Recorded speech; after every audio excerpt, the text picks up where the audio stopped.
Hey, what's going on, you guys? It's your man James, aka JP, back again with another toy room review. Today we're taking a look at the Ready Player One. This is a Funko 4-pack of 4-inch.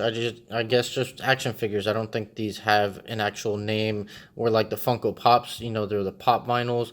I don't think these have a name, so these are just the 4-inch 4-pack of action figures that comes with Parzival, Artemis, H, and IROC. And if you guys hear this noise in the background, that is because my dog has decided to run into my review area. Go lay down. Oh, whatever. He wants to stay here. So if you guys hear his chain in the background, I apologize. But going ahead and getting into this, if you saw my review of Ready Player One, you know that I absolutely fell in love with the movie the second I saw it, and there's Sparky in the background.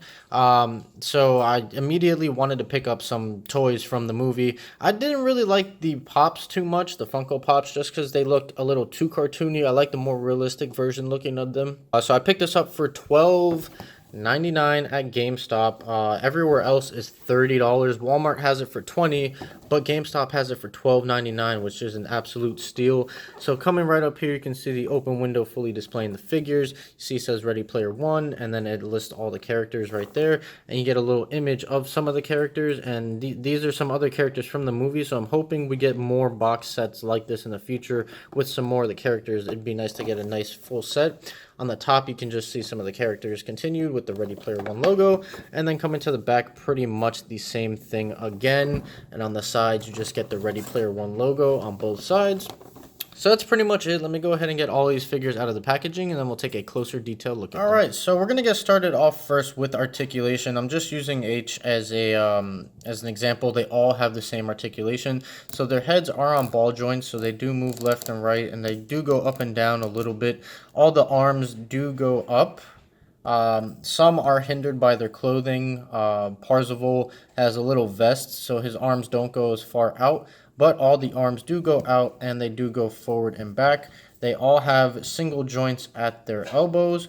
Nothing in the torso. Their legs do move forward right here, and then they do have a single bend at the knee. So like I said, everyone's articulation in the set is identical. Their clothing, depending on what they have, kind of hinders everything else. Now, since I have H, I'll just start with him. So we have some really good detail on him. Let me just focus in and then adjust the brightness for you guys. That should be good. So we got some really nice detail, even for such a small figure. You can see you got the H, and I didn't know it was spelled like that in the movie. I just thought it was, H, but it's A-E-C-H. But we got some great detail on the head sculpt right there. You can see he's done in gray. You got some nice green right there on the eyes, and you got his little visor right there, which is pretty cool. Nice sculpt work on the ears and the mouth. So it looks really cool. One thing I liked about this set versus the Funko Pop figures was they just looked more movie accurate to me, and I really liked that. Looks like we got some leftover paint right there, but not a big deal. Good muscle definition. Coming to the back, we got some decent paint as well. Nice metallic silver. And then in the arm as well, great metallic and nice yellow. Nice shine right there on the robotic arm. And then I like this. You got that little see-through section right there in the middle.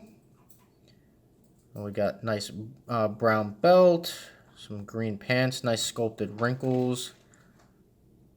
And then coming down here, we got some nice metallic going on for the robotic leg. And then nice detail on the boots as well. You can see that right there. So that looks really cool. And he does come with an accessory.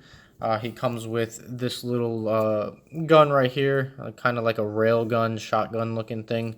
So that looks pretty nice. Again, nice paint work, nice sculpted detail.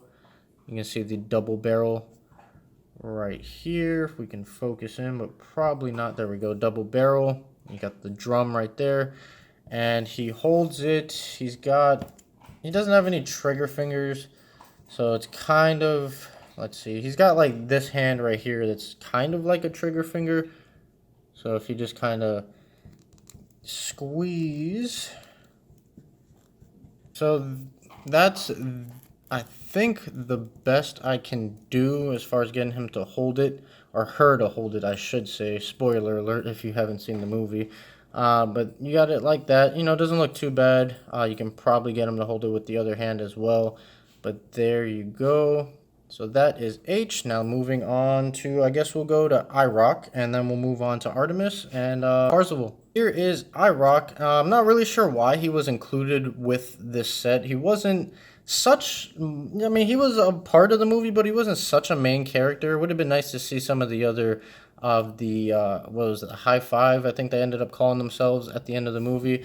But I do love the design of this character. So again, great sculpt work all over. You can see all these little wrinkles right here in the face, which looks really, really nice. You got some nice like greenish yellow eyes right there, and then the black around the eyes and the lips and on the forehead. Nice metallic paint once again. And you got this hood piece that it's a separate soft rubber piece, but it's non-removable. And then you got the best part of his design is this open skull right here, which you can see my finger behind it. Nice metallic paint and even nice green and black paint right there on the inside. So that looks really, really cool. And you even have some like metallic, like this is kind of like a dark gray, almost like a dark gray blue going on all throughout. So that looks really nice. And then you have this separate rubber piece as well. His little skirt piece is done in gray and like a dark red. Non-removable, but it is a soft, pliable piece. And then you just have that same continued black and silver going on for the legs. And you can see like the little spikes right there. So that looks really, really nice. So that is it for IROC. Let's go ahead and move on to Artemis. He does not come with any accessories. He's the only figure in this set that doesn't have any accessories, which there was an accessory in the movie that could have been given to him. I don't know why they didn't. But anyways, moving on to Artemis. All right, and here is Artemis. She's a very skinny figure. I'm not even sure if she's going to stand up on her own. Let's see. It might take some adjusting. Okay, I guess she will. She leans forward a little bit, but here she is, and she's got some very nice detail right there on the face. She looks a little sad. I don't know why they went with that expression, but you can even see nice little earrings. If we can zoom in, it's kind of small to see. But you can see the earrings on her ear, and nice makeup all throughout. Right there. Nice transition in the hair from like a white to a pink to a red to a black. That looks really cool. And it's sculpted very well, so that looks nice. You can just see some of that more reddish pink airbrushing all throughout. Nice design on her shirt. And you got this like little chain belt piece. It is a separate piece, but it's non-removable. That's done in a nice metallic silver. A lot of metallic going on these figures, and you can see the little hints of red on her pants, and then nice shiny gloss black for the boots with the nice straps and laces sculpted in. And she does come with her own weapon, and it's this little like machine gun looking thing. It's done in a very, very nice silver, and you got some hints of black as well. You can see right there, so that looks pretty good. And she's got a trigger finger right here, so we can go ahead and just get that in right there. And she holds that pretty well, so that looks pretty nice. So now moving on to Parzival. All right, and here is Parzival. And we'll start off with the head sculpt, and very nice head sculpt. I don't remember if his flesh tone was this human-like in the movie. I think it was more of a blue, if I'm not mistaken. I could be wrong, but if I can find a picture, I'll leave it right here. But it still has that likeness to the character in the movie, so that's good. And we have some nice detailing on the hair, transitioning from white to blue to black, so that looks really nice. Reminds me of like ice. It just looks like a frosty design. And you got that nice sword right there, which I don't remember where that's from, but it is definitely from somewhere. And it's got nice metallic gold over that blue on the vest. They missed some of the black lines. It didn't really line up too well, but it still looks decent. And you have his tattoos right here. I don't remember him having these in the movie either, but I could also be wrong about that. You have a gloss black undershirt. Nice sculpting on this jacket. You got some silver bits on the button right there. And more tattoos here. A nice brown and silver for the belt. And he has a holster for his weapon, which we'll get to in a second. Black on the knees. And then he's got these wings right here, which is pretty cool.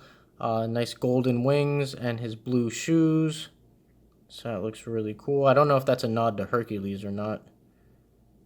We got that. And then his weapon is just a standard black pistol. Nothing special about it, but he does have that. And like I said, he has a trigger finger. So we can go ahead and just squeeze that in there. Now his hand's pretty small, so it's a bit tight of a fit. But there you go. You can squeeze that in there, and he does hold that pretty decent. And then also he does have a holster. Oh, okay, it looks like a fake holster. It's not even functional. Doesn't look like the weapon's gonna fit in there. So it is a fake holster. That gun cannot fit in there, so the only storage he has is in his hand. So that kind of sucks, but not that big of a deal. So that is it for Parzival. Now, what I mentioned earlier with his articulation, he's wearing this vest, so that's as far as his arms are going to go up. They can't really rotate much either. You can force it, but it is very tight, and you'll probably scratch up some of that paint right there. All right, you guys, and there is the Ready Player One Funko 4-pack. 3 3/4 to 4-inch scale figures. I really like this this set. I just hope we get more because I feel incomplete only having these 4 characters. Artemis suffers from being a skinny character. She doesn't stand very well. She could use some extra articulation in her legs to help her stand, but if you mess with it enough, she will eventually stand. And H doesn't really hold that weapon too well. As you can see, it's kind of sideways. But other than that, those are really my only complaints. The detail, as you can see, Artemis just fell. The detail on all of these characters are very, very nice. Nice sculpted work, nice paint work, a lot of metallic and shiny paint. So overall, I'm really happy with this set. And for $12.99 at GameStop, I feel like that's a steal. I think $30 was a little overpriced, but $12.99 definitely worth it. So I hope you guys enjoyed this video. If you did, make sure you like, comment, and subscribe. Share this video with your friends. Stay tuned for more. Be sure to follow me on Instagram. The link is in my description so you don't miss any of my toy or video game picture posts. I post on there pretty often, so be sure to check that out. And also be sure to click that notification bell if you haven't already, so you can stay up to date with all of my videos. So that is it. I will catch you guys in the next video. Stay tuned for more. See you guys next time.